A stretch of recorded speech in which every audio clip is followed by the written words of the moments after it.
Laura Brogdon-Primavera, thank you very much for coming to join me on the podcast. Thanks for having me, Chris. I know. I cornered you in a hallway and gave you the hard sell. You did. And I learned so that's kind of what I do in my day-to-day job. And to be on the receiving end, I'm like, oh, this is what it feels like. So, but I am happy to be here. Thank you so much. And we're going to talk about the Greater Wilmington Chamber of Commerce's Career and Leadership Development Academy. But before we really get into that, I want to hear a little bit more about your story and how you got to the position that you're in now. So. Oh, wow. How far back do you want me to go? We will start. So I grew up outside of Winston-Salem, went to school at App State, got my first job at Samaritan's Purse in the nonprofit world. Wanted to go do service overseas, but for a woman in some of those countries, it's just not safe.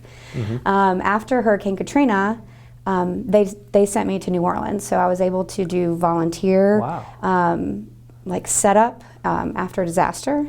So really kind of fell in love with that nonprofit, people first kind of space. Met a boy there, chased him to Chicago, spent some time up there, realized he wasn't the one, came back, and decided I wanted to try the beach. Came down here with no job prospects and just hit it hard.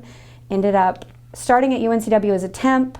The chief of staff at the time hired me on full-time as an admin in the chancellor's office. Saw some potential, I guess, and then I moved over to the Center for Innovation and Entrepreneurship, where I spent 9 years in the startup space.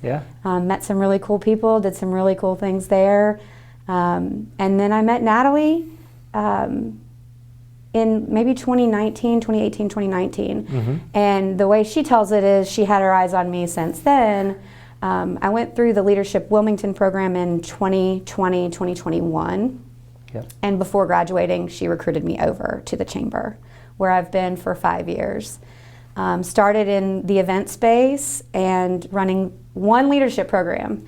And from 2021 to now, we have 7 leadership programs, from the flagship Leadership Wilmington all the way to the Career and Leadership Development Academy in 7th grade, and anything and everything in between. Amazing. Yeah. And when you started with Natalie in the chamber in 2019, how big was the team? I started with Natalie in 2021. Okay. And there was a team of 5 or 6. Right. I want to say it was probably 5 when I started, and then we brought on Josh Hallingsey later that year. So I remember the early days of 6. And then today, how big is the team? 15, 16, plus my 6 part-timers with the Career and Leadership Development Academy, are facilitators that are on the ground. So they're not in the office, but I still count them because they're still part of the work that we do. Yeah, it's amazing. Yeah. So when did the CLDA, when was the first year that started? We started it in 2022. So do you want to hear how that happened? Because I love telling the story. Yeah, please. Because it's kind of funny, but it's real. This is how a lot of the things that come out of the chamber have evolved. So Natalie had a meeting with the superintendent at the time, and I in the spring of 2022 about the talent issues, and if every person had a job, there's too many jobs to fill, right?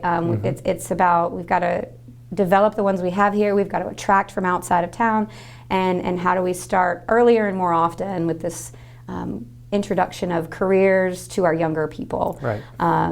So they don't move away. And this was 2022 spring, right? And so I'm thinking, cool, we're doing this like next academic year, right? Like I got like a 16-month lead of planning, and we ended up launching it that August. So the first year was 41 students in 2022, 2023. We received funding from the Truist Foundation to fund that entire first year. Flying completely blind. I mean, I had kind of an idea of what we were going to do, the 8 industries from the Economic Mobility Report, So one industry exploration day, which we will call field trips for short now. Yep. But one a month in each industry, 40 kids, like totally doable. I think it'll cost this much. And then I was really good with my money, Chris. I'm really good with, staying in the black. So we had some leftover money and then applied for some more funding from the endowment to scale it from one group of 40 to two groups. So in that year 2, we did 16 trips. So we still kept them in those smaller groups of 40. Was it the same 40 students No. for each trip? Yes, so the first year it was the same 40 kids, Okay. and they all went together. It was 5 students from each of the 8 middle schools. Got it. And then in year 2, we had 2 cohorts. So those same 40 stayed together so that the conversations could continue in between the trips with their school counselors Right. about what did you learn? Did you see anything that interests you? What would you like to explore? What sort of CTE classes and electives should we put you in because of those interests? So keeping them in those small groups, similar to like Leadership Wilmington, they're in this cohort, they bond over that 10-month amount of time. Yeah. So that was the first year into this first and second year. And then Natalie came into my office one random Tuesday and asked me how much I thought it would cost to run every single student through the program. And I just was thinking, okay, like hypothetically, she's asking. Hypothetically. Like, yeah. So, I get the total count of 7th graders at the time. How do I, keep them in groups of 40, so that's going to be 43 groups, like playing with the numbers, trying to figure this out. That's 172 field trips, Chris. And so I gave her the number, and she and some school board members at the time went to Raleigh and advocated for $2.8 million to be written into the budget that year for us to pilot this program to reach every single 7th grader in New Hanover County Schools on the standard course of study. Amazing. So we did it last year. So those kids are now in 8th grade, and we're doing it again right now as we speak. We had 5 trips today, we have 6 tomorrow, and another 5 Thursday. Unbelievable. So it's wild. At the beginning, how were the students selected, since it was only a couple from each So school? in the beginning, we were really intentional about making sure we found those middle of the road kids, right? Not the ones that if they missed 8 days of in-class learning, it would put them behind, right? And not the ones that already have access to opportunities through their parents or the engagement already, right? Where their parents could take them on a bring your kid to work day. We were trying to find the ones that got those good grades, that are just skating through, right? To give them some opportunity that they may not have been given if we didn't have CLDA that year. So the principals helped us select those first kids in that first year, and then in the second year there was an application. There was a little bit more interest because at the end of that first year, those 7th graders presented their experience to the 6th grade class. So if the 6th graders were interested, they had to apply. Got it. And then the principals and school counselors selected the 10 kids in that year 2. But now there's no application process. Everybody's doing it. Go. Yeah. We got to host art for the first time like 2 or 3 weeks ago, and it was an extremely rewarding experience. I can't thank you enough for doing that. It was also annual meeting day. So that was a big day. It was annual meeting day, very big day. Thank Yeah. you for opening your doors and your team. That's one of the things that I've found most rewarding to hear is at first an employer that we approach. Again, there's 172 across 8 industries. So we have to approach you and say, hey, we have a digital tech day. Can you take these kids for 3 hours? And at first you're like I got business, I'm not an educator, Yep. how do I do this? And we just really want you guys to talk about your journey what did you want to be in 7th grade? How did you get here? What was your education pathway? Your career changes along the way, right? And then after we leave, and we have a follow-up call, the partners are saying, my team got so much out of it. My team realized how much they I love what I get to do, especially the construction guys. You've got a welder who's welding all day who's got to take some time to meet some 7th graders. And then he kind of realizes how cool his story is. So it's also a kind of professional development, teamwork opportunity for the employers and the hosts as well. So I was going to say that's the exact experience that we had, where we got to bring a bunch of our team members in, and we broke them up into 4 different groups, and we actually did some like business games and some digital tech games, and it was so cool hearing everybody talk about their experience with the kids, because it's really refreshing to spend some time with some kids that are still fresh and like life hasn't tainted them fully yet, and some of the ideas they were coming up with. And one of the things that was really interesting to me in my group, you had to come up with a business, and then we did like a strategy scenario game where we asked them these questions, and you had to choose different answers, and then at the end you got points and stuff like that. But all of the kids in my group, they came up with businesses that were essentially all turned out to be nonprofits. Really? Yeah. And that kind of tracks with this generation of being a little bit more people focused, which some may disagree with the things in our hands, but they care about the environment, they care about community. So that kind of tracks. No, it was like really in every single one of them. And then they all talked about the reason. So one of them was like a construction business. One of them was a bakery. Another one was a sports shop. But they talked about also how their businesses was taking them away from like phones and screens. And I was like, oh my gosh, these kids are like on a whole nother level. Like they want to lose the phone and screen? Okay, so then we have hope for our future. Yes, I know. It was so refreshing. And they were talking about just like they were aware of the issues of just like being glued to a screen all day, and like the importance of human interaction and contributing to the community. Yeah. So that's awesome. Yeah. I was just having a conversation with some colleagues in the office today about that. Like you can't tell anymore what's real on the screen. And there was a kid a few years ago in the youth entrepreneurship program at the Center for Innovation Entrepreneurship at UNCW, and his whole thing was about putting the device down, like at dinner. I can't remember the name of the app, but he had built some app. I think he's at Chapel Hill now studying, but as much as we think it's a problem, I think they're seeing that it is and are trying to address that. So that's pretty neat. Yeah, it was pretty cool. So from 2021, right? That was the first year, or 22?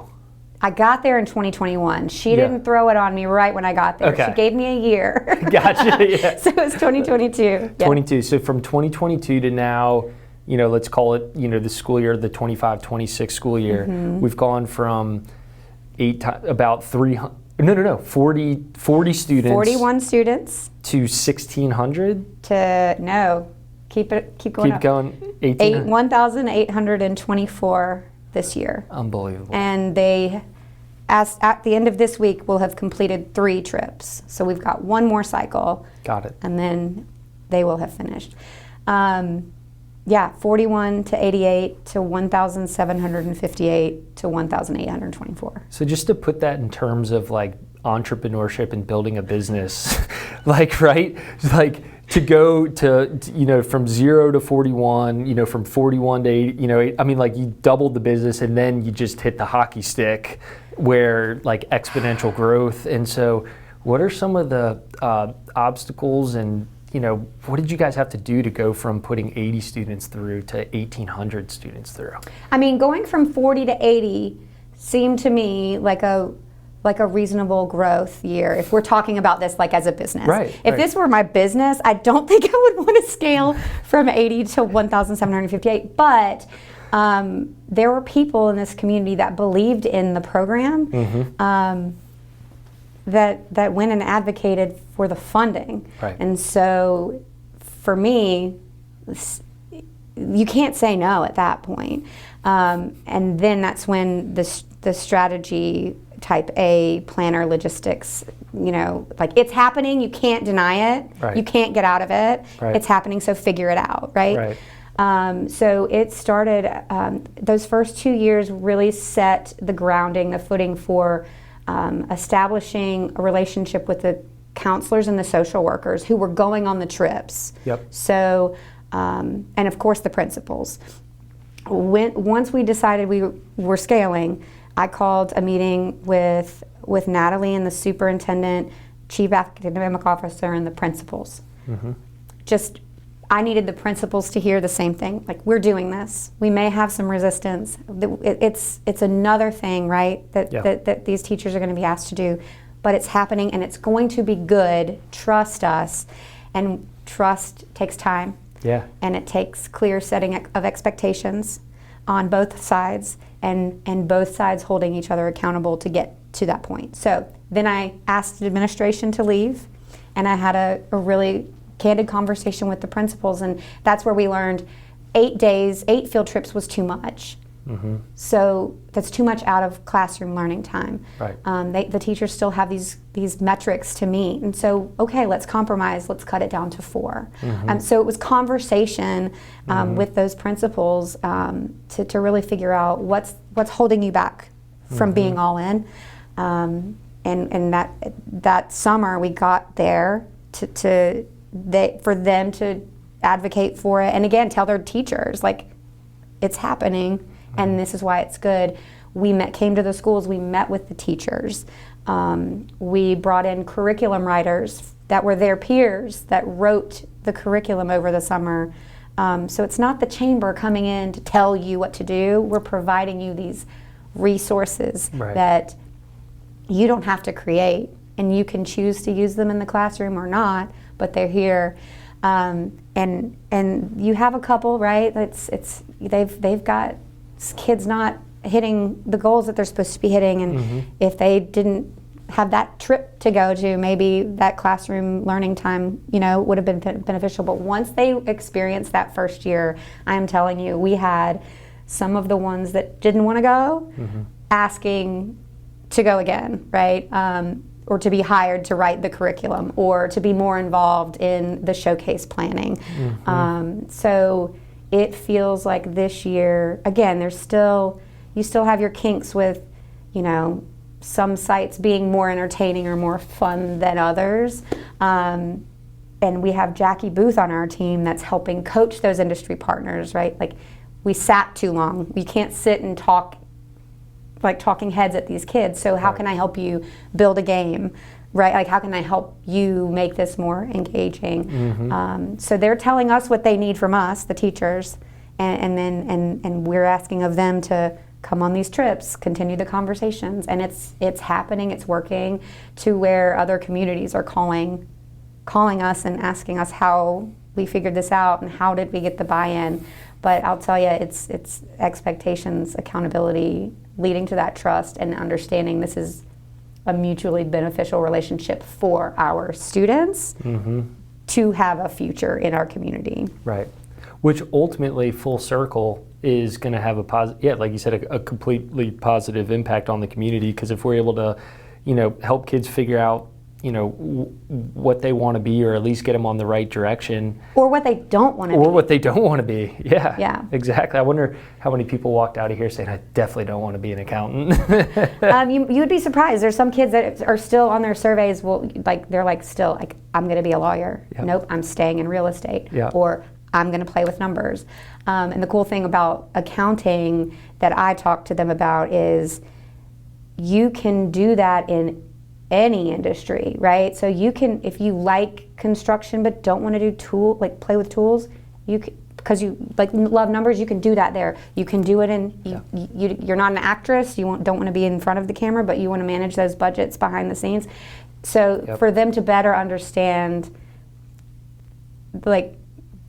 there's so many different paths I could take, and they don't have to stay in it. Right. I heard that from a speaker who said that she was in finance and jumped from this industry to that, and then she learned so much, and she's still learning, in her 50s and 60s, like new things every time she changes her path. So, but I say what they don't want to be because we flew some kids to Houston and Tampa. Yeah. This summer in a partnership with Avelo and the ILM Foundation. Mm-hmm.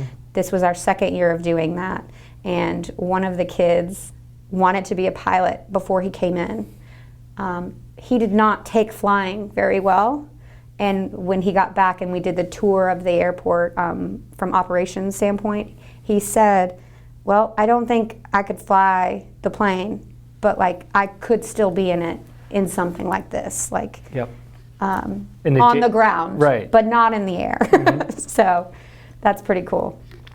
So trying to get the buy-in without having any, or I shouldn't say without having any, but having very minimal data. Yeah. Yeah. I mean, what was that like?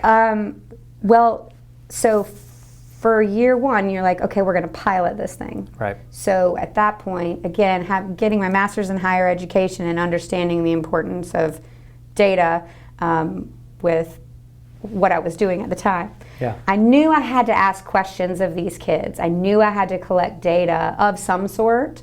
I just didn't know what the heck I was asking. Mm-hmm. Like, because I didn't know what we were doing. Like, what were our goals, our outcomes after year one? Yeah. So I partnered with UNCW, a class in a like research methods maybe class with Dr. Sarah Gaby in that first year, saying, here's everything from year one. Mm-hmm. Take it and please help me figure it out. What am I not asking? How could I ask this in a 7th grade language? What is this data telling us? And so we were very intentional about collecting data and continuously improving that process until we got it right. I think this year we have it right.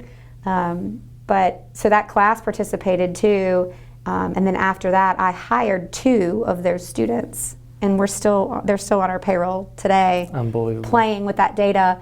And 2, so it's not just 7th grade, right? And I can talk more about that too, but so since that first year, we were dealing with college kids also understanding what CLDA was and what these kids were doing and giving me feedback on how to ask, what to ask, and what the data was saying. And so we learned we were really good at the industry exploration piece, but needed to do a little bit more work on the leadership development piece. We used the Portrait of a Graduate document from North Carolina Department of Public Instruction, and those are like 7 skills that employers are saying they need their employees to have. Communication, collaboration, adaptability, personal responsibility, and so on and so forth. So in 7th grade, we're just kind of introducing that language and vocabulary to them. Yep. And now as our first year kids are sophomores, we've been really intentional about the development of 7th grade is language, vocabulary. 8th grade is what are you doing and in sports or in a group project, and what words match. Like, how are you actively doing this? Oh, I'm adapting because our bus was late and we had to adjust our schedule that day. Or I'm collaborating and working in a team on a final project. So now I know what those words mean and what I'm doing, right? And it's intentionally further developed as they age up in the academy. And the data is pretty interesting. Now that I have a team doing all of the logistics and chasing buses and finding hosts, I'm getting to dig in the data a little bit more and getting to share that back with the school system. Here are the kids that are saying they're interested in healthcare. Make sure they're in the healthcare academies. Here are the kids that are saying they're interested in construction. Make sure they're in the carpentry CTE pathway. And I mean, of course, we're the chamber, we're not telling them what to do, but we are sharing this data to help them write their career plans and make sure that they're taking the right courses based on what they're saying they're interested in. Got it. Yeah, I love the data. Well, and the data it's hugely important, like as this continues to go along, to say, hey, we've received funding for, to do this for a couple of years. Here's what it's actually doing. And so, hey, like, let's keep doing this because it's really important. I am like, if we can, we will. And I say, hope is not a strategy, right? Yeah, I hear that from Natalie. Hope is not a strategy. From that from all you guys quite a bit. We will receive the funding through our first year kids, 12th grade year, to be able to tell you where did they go. Now, we can't say that CLDA was the only reason that they did what they did, but we can't deny that it wasn't a piece and part of it. Right, exactly. So to be able, I'm excited to see where those 41 kids go. Enrollment, enlistment, employment, like what are they doing in 2 years from now? Definitely. It's going to be really a cool story to tell. And then so after the students go through as 7th graders, there's still opportunities for them to participate in the CLDA as an 8th grader and so on and so forth, right? Yep. And again, we've been able to, when you grow, it was just me, right? Yeah. Now I have a team, a very amazing team with different brains to take all the parts and pieces and make this a thing. So Zoe has been really building on the Mentor Academy piece. So our 8th graders can apply to be mentors. We do service projects. We fly to Avella, fly to Florida. We have done a professional development day where the 8th graders this year have to plan their school celebration to pick the top 5 final projects. Then out of those 5, the top 3 go to the final rounds at the district level, which we call the CLDA showcase. So they got to learn from Zoe, who's a certified event professional, like, who is your audience? Who is coming? What is your budget? How long is your event? Are you serving pizza? Are you serving ice cream? Like, what do you envision this thing to look like? So they're learning about hospitality and event planning and event management. We did a Plastic Ocean Project cleanup day. We did outdoor education with NCOAE. So the 8th through 10th graders get to sign up to participate in those things. And whether they like it or not, I'm not sure. We include their parents, right? So we have the student and parent email.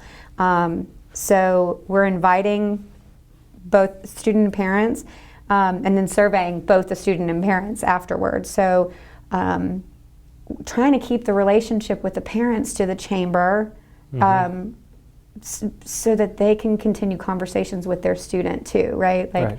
And we do ask on the survey, this is funny, did your kid want to go, or did you tell them they had to because it was a teacher workday trip? And it's very rare that the parents are telling them they have to go. It's usually student driven. They want to go. Yeah. They want to stay engaged. And they'll email us and say, oh man, I hate to miss this focus group, but I got football practice, right? Let me know when the next thing is. So we don't see them often if they're not coming, but we're still communicating. We're still letting them know when the next healthcare camp from Novant is coming up, or when Marine Quest is happening for the kids interested in the life science space. So the chamber's not building more programs to do more things, just communicating everything that's happening in our community to those students and parents to stay engaged. So what does the data that you guys have collected so far, what is most of it saying, or what are some of the indicators? And I mean, it sounds like, the kids enjoy it. The kids enjoy it. They're getting some type of benefit because they're talking positively about it, and for the next level of kids are excited about it. So one thing I just recently learned, so it's top of mind, at the beginning of the year we ask them, what do they know about these skills, these Portrait of a Graduate skills, communication, adaptability, all the things. And they're giving themselves 4s and 5s. At the beginning of 7th grade, they know everything. On a scale of 1 to 5? 1 to 5. Okay. They're giving themselves 4 to 5s. They know everything about empathy, teamwork, all the things. Yeah. At the end of the year, they're dropping down to like 3s and 4s. Interesting. For the 8th graders, they're dropping down to like, depending on what skill it is, between 2 and 4. Interesting. Because they're becoming a little bit more self-aware that like, oh, maybe I do have a lot more to learn about how to be adapt and not like panic and freak out when the plans change, or how to introduce people. I thought I understood communication, but then you asked me to introduce Chris Capone as our host, and I don't want to stand up and talk in front of anybody. Mm-hmm. So then they're like, oh, I'm like a 3. But then they do it. And then they're like, okay, I know public speaking. I can orally communicate, right? I mean, this is adult language, but for them, we're seeing that, which is interesting. The top industries of interest are hospitality and healthcare. Wow. Which I love. So I'll tell it to the world on your podcast. I cannot believe I'm going to do this.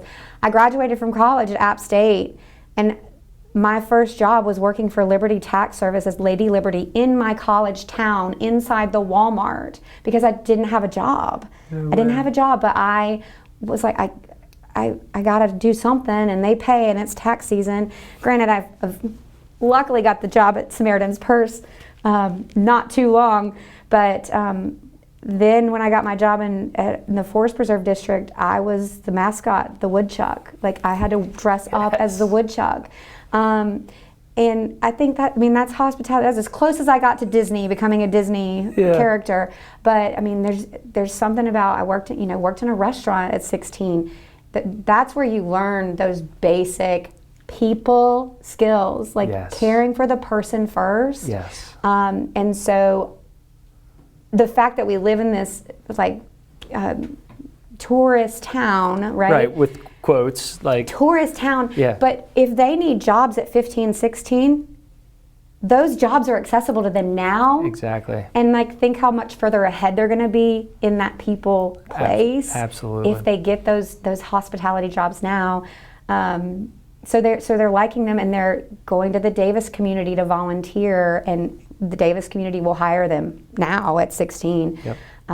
So I'm all for hospitality being big, the healthcare spaces being big. Everybody wants to do digital tech. When we were at the 5th grade program just last week, they want digital tech, but I guarantee when they go through the program, all they think digital tech is right now in 5th grade is like apps, social media apps, whatever. But the language that they're going to be exposed to, like, are you a developer? Like, are you on the front side? Are you on the back side? Like, they're going to be introduced to what digital tech really is. So it'll be interesting to see if they're still into it. It's very interesting that you mentioned the restaurant and hospitality experience, because I've always said that, and my first job ever was working at a Qdoba, like Mexican, and man, the life skills that you learn working in the hospitality business is like second to none. I mean, one, you get to, like you said, learn how to be of service and serve people, but then you're also on the other end of people treating you well, and then the people that come in that don't treat you well at all, and you're like, man, I'm not going to be like one of those people, right? Right. Like and then the other folks that are working, in the back of house. I mean, there's a lot of education from that as well. Or you've got like the guy that shows up late all the time, and you got to deal with that, or the one that calls out sick. I've got a 17-year-old, and she's got a job, and it's a little job, but she's learning it. Just the smallest thing about late, like on time is late. Right? Like 10 minutes early. Pick up a shift. If somebody's calling out, pick it up. Like, but yeah, again, to the point of learning what you don't want to be, learning the type of person that you don't want to be just in life, based on how you're treated in the service industry, for sure. And it's really interesting to hear that a lot of people are, healthcare is a really big. Healthcare is huge, and it's not just brain surgeon. Right. And nurse. You can see, again, it's at the beginning of the year, they're saying doctor, nurse.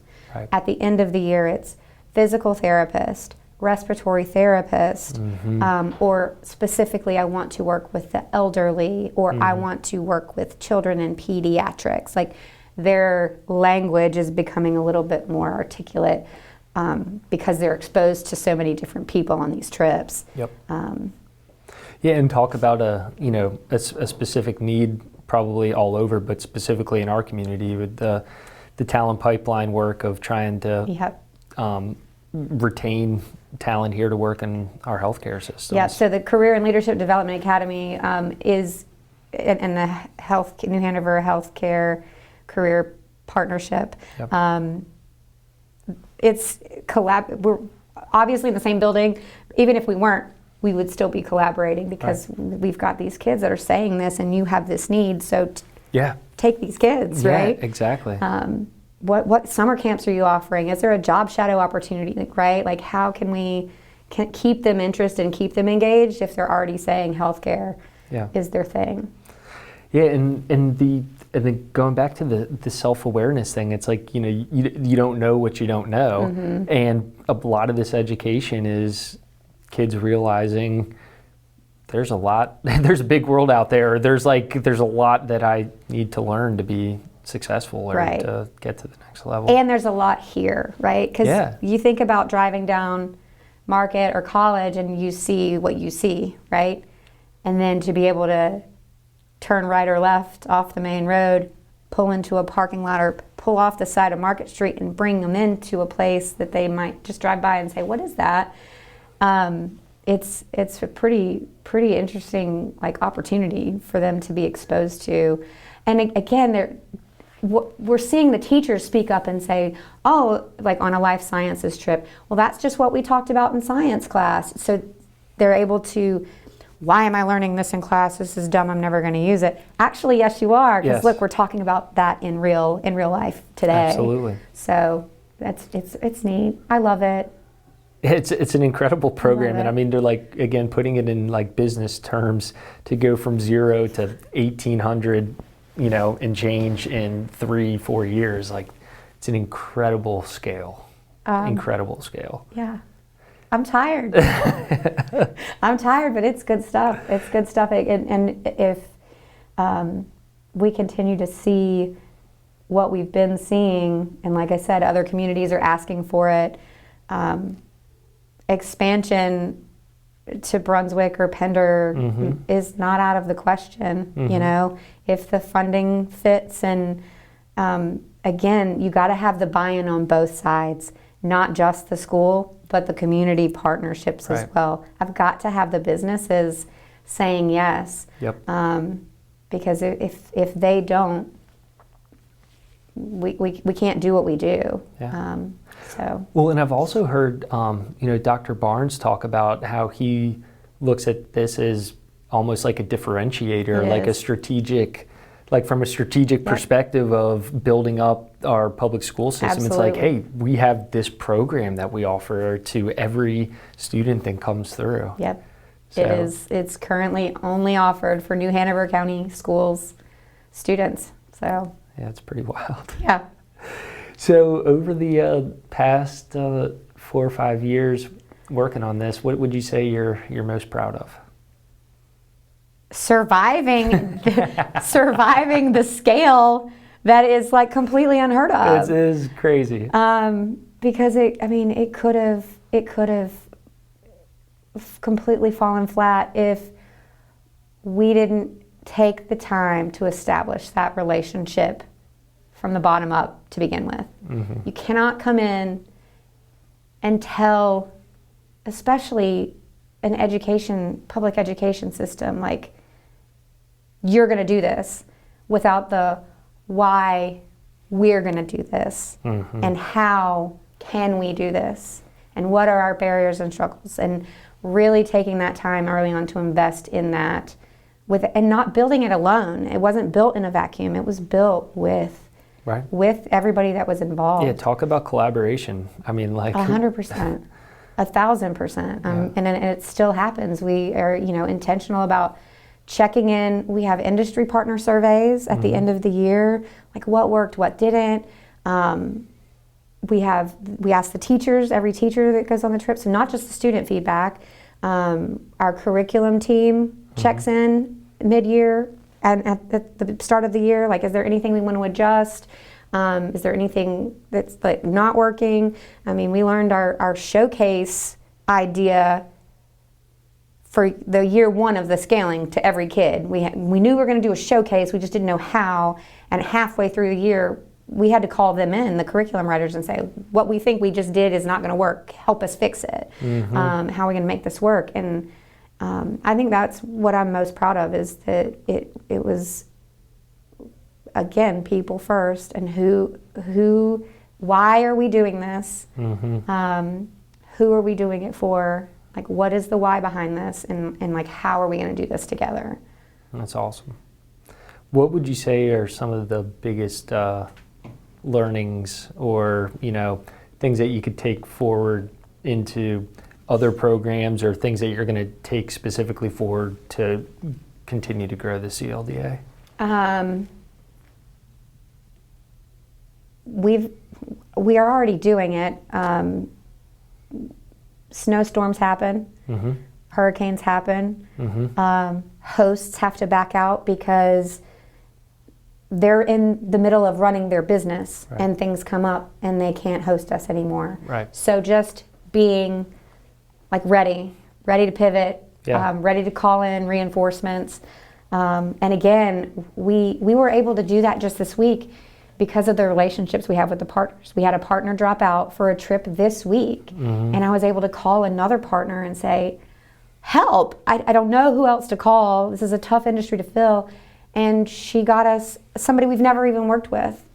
And she talked to him, told him how great it was because she's done it before, and now he's excited and he's going to host, and that's a new relationship that we're going to get to build, right? And maybe a new member for the chamber. Maybe a new member. Like, I'd never heard of this company before until she mentioned it. How cool. So being able to cry help and say, I don't have this, I need help. So just staying just on our toes and being adaptable. I can't say enough just how entrepreneurial this whole thing is. And I've talked about this with Natalie in the past when I had her on the podcast. But a lot of the stuff you guys are doing at the chamber, and this is just a perfect example, is you're creating a lot of stuff that's like new stuff that hasn't been done before. Like, people don't think of a chamber of commerce as a group. In generality, right? Like, people think that the Chamber of Commerce is a place for networking events, or where do I go, and a tourist office may be attached or not. But you guys are creating, you're building, you're doing some really incredible stuff. It's listening to the members and those in our community, and being responsive in a way that, again, is intentional. We wouldn't have built this if there wasn't a purpose, a reason to build it. And so, we're quick, we're nimble, Seriously. We're, we can't solve every problem, right? But we're listening, and we're aware, and when there is something that we can use our own power skills and our own experiences to pull things off. I swear, now that I'm talking to you, I think Natalie, she had this in her mind decades ago. That's why she brought me over, because she was like, we got to build this thing. We got to build it now. Yeah, unbelievable. Here we are. Well, now that you've survived, you got this business rolling, you've got data that supports the positive outcomes of this.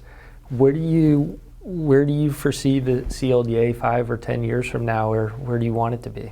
So it's going to be, it's going to still be running. Yep. It's still going to be an academy type of program that the chamber's role is in the 7th grade space. Okay. I don't know if you caught that we did a 5th grade. There's 4 elementary school. Got some scope creep going. There's 4 elementary school career awareness days where every 5th grader in New Hanover County Schools is going into the gym and meeting different industries in the career and technical education space. Got it. New Hanover County Schools CTE department is organizing that. The chamber has nothing to do with it other than we are being supportive and showing up and talking about CLDA. Got it. And we are being supportive and bringing them partners if there are gaps. Right. So I will come and play in your space all day in anything under 7th grade, but I'm not going to build it. Right. Our space, our sweet spot is 7th grade, and then again, utilizing the other nonprofits and education. CFCC does camps and all sorts of stuff. UNCW does. So what's already happening and making sure our kids are aware of them. Not building new programming, right? But making sure once we've met them and introduced them that we're keeping them connected. I think 10 years from now that CLDA is still going to be the Career and Leadership, Greater Wilmington Chamber of Commerce's Career and Leadership Development Academy, and I hope is not a strategy, but I believe that we will be supporting other chambers in other communities who want to build something similar. And again, every community is different. So you're not going to be able to copy paste what we're doing, but I can come in and help you figure out how to build something similar that works for your community. So I believe that's what we will be doing in the next handful of years is helping neighbor communities figure out something similar. Very cool. I can't believe I didn't ask this question. Why did you guys start with 7th graders?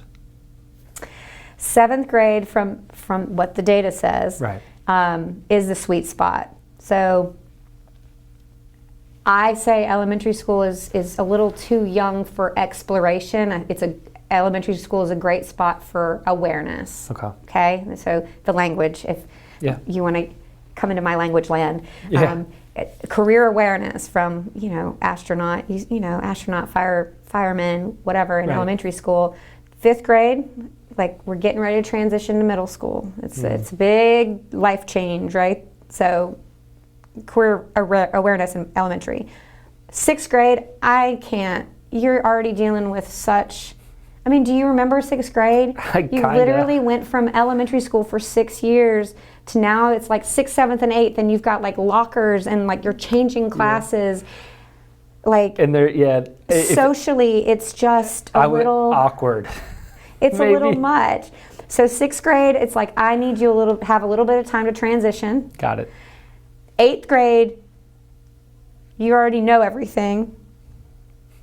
Right? Yep. You already know everything. Like your parents don't know anything. Right. Like you know everything. Right. So I thought 8th grade might be a little rough. So 7th grade is that sweet spot because they're still a little spongy. And it's literally the middle of your middle school. I got 3 years with you in middle school. And I really believe that's like the hardest. For me it was. So 7th grade, they're still a little spongy. And then once they go through it, in 7th grade and they stay engaged with us. We've got like 65 actively engaged mentors, so in 8th grade, that are still hanging out with us, that don't know everything, that still think we're cool. So that's awesome. I'll take it. I'll take 65. So, that's awesome. Yeah. Well, congratulations on everything you've built. Thanks. And thank you for all the work that you've done. Thank you to Natalie for the vision or the dream, and thank you to Zoe and Jackie for coming in and helping me build this and make it a million times better than we had ever dreamed. So. And thank you for taking the time to come on and share the experience. And I genuinely mean it this time. Thank you for having me. Awesome. Thanks, Laura. Sweet. Thanks.